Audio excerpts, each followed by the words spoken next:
Okay, good afternoon, everyone. So, yeah, I'm Hyosang Lee. Today I'm going to talk about my research, which is actually not directly about the machine learning, but I'm a mechanical engineer by training. I'm mostly doing work on the tactile skin research, but I use the computation in there to improve these functions. So I'm very glad to introduce my work today. So yeah, I was a postdoc with Katherine's group at the MPI for before, and then last winter I joined the University of Stuttgart and the Institute of Smart Sensors. I'm running my own group as a Cyber Valley research group. So my key research interest is robotics, and particularly tactile sensing and perception, and also physical human-robot interaction as an application. So yeah. Why I'm interested in tactile skin. Basically, we are seeing that before robots were used in the factories where they don't have to understand the contact very well, but we are seeing more and more future applications where the robot needs to understand the physical contact. For example, human-robot collaboration, where they have to understand the contact with the human operator, or medical applications where they have to interact physically, and even the outdoor operations, they need to understand the physical world outside. And all these applications, they also need to understand the physical context around them. So it's pretty important and becoming more and more important. But actually, it's pretty challenging.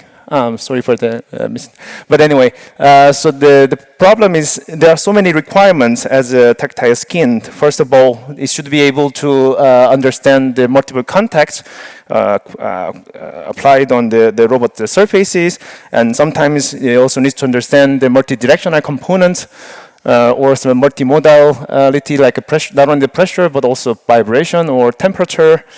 And also it should be scalable. So depending on the body part, for example, like a fingertip, it should be very dense and small scale, but also like a whole body, which is a large area, curved surfaces. I mean, covering all those things is very difficult. And it should be practically useful for, it should be robust and repairable, because the skin is something in the outside of the body, which is always exposed to the physical damage. So the tactile skin also needs to be robust and often repairable. And obviously it should be economical, because you cannot wear $1 billion components on the robot. So the real problem is actually it's really hard to integrate all these features into a single system. So there are systems that shows the individual components level, but there's none state-of-the-art tactile skin that integrates all these functions. So I look back how to solve this problem. And actually, we have one very good example, which is a biological system. So our skin is actually having multiple functionalities.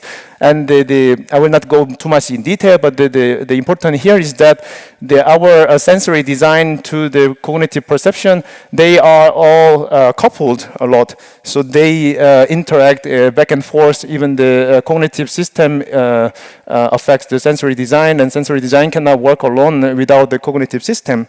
So this is pretty much coupled. And what the one key idea is that why our body is designed like that.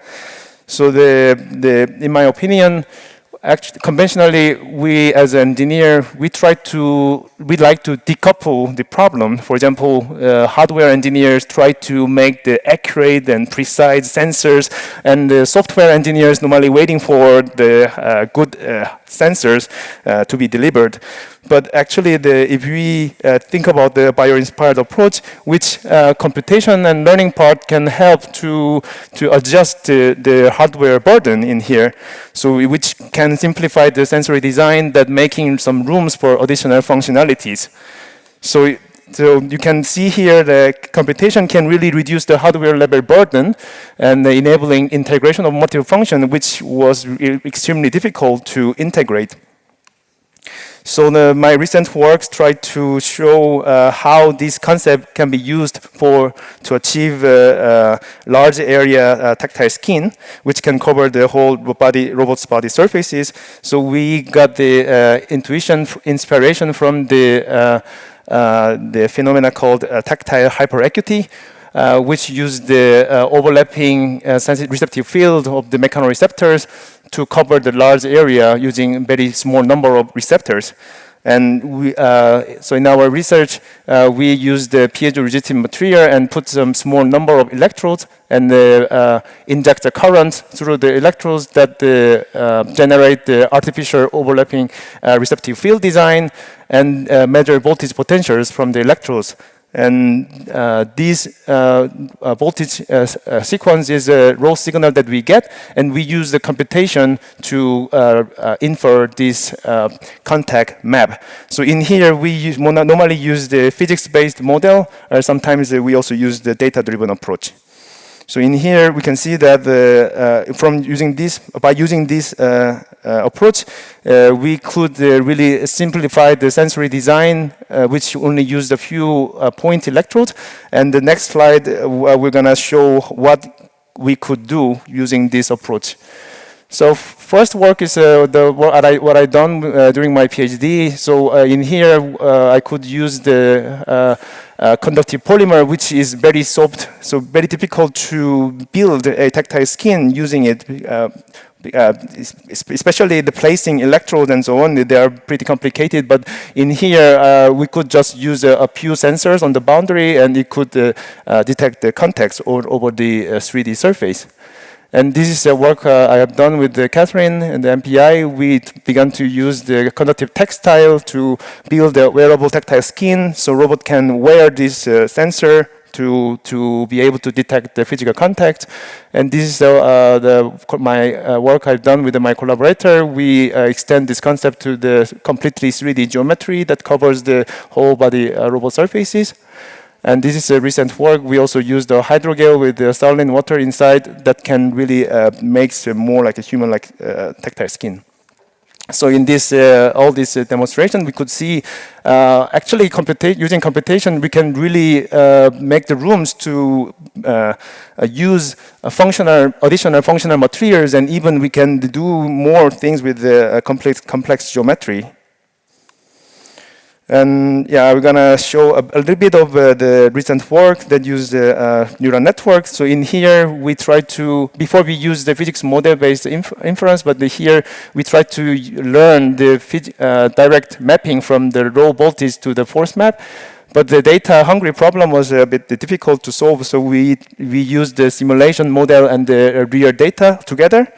And by combining all the simulation and the real data, we could achieve a much more accurate and stable reconstruction. So this is a very simple case that we began to use machine learning in this tactile skin research, but it's pretty much promising for future research, showing that the machine learning can really give us a high performance.